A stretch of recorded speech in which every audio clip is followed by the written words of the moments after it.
तर आजच्या व्लॉगमध्ये तुम्हाला घरच्या घरी बनवलेल्या तुपाला सुगंधित आणि टेस्टी कसं बनवायचं याचं टॉप सिक्रेट सांगणार आहे. चला तर या व्हिडिओला पूर्ण बघा. आता ही कलाकारी माझी तर काही राहू शकत नाही. हे सगळे कामं माझी आईच करते. 15 दिवसा अगोदरपासून आईने साय जमा करून ठेवली होती. त्याचं आता तूप करायचं होतं.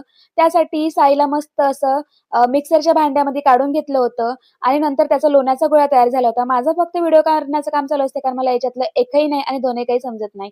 आता याचा लोण्याचा गोळा तयार झाला होता. याला छान 2 ते 3 वेळा मस्त असं पाण्यामध्ये धुवून टाकलं होतं आणि या लोण्याच्या गोळ्याला रात्रभर मस्त असं फ्रीजमध्ये ठेवलेलं होतं आणि सकाळी बघितलं तर इतका छान बटर टाइप मस्त असं लोणी तयार झालं होतं, काही बोलायचं काम नाही. नंतर याला 15 ते 20 मिनिटं गॅसवर ठेवून छान असं पातळ करून घेतलेलं होतं आणि माझ्या भावाचं फक्त आणि फक्त काम चमचा घोटायचं होतं. त्याचं याच्यामध्ये काहीही इन्व्हॉल्टेशन काही होतं नाही आणि त्याच्या फक्त गोष्टी चालू होत्या. तर चला याचं टॉप सिक्रेट सांगते मी तुम्हाला.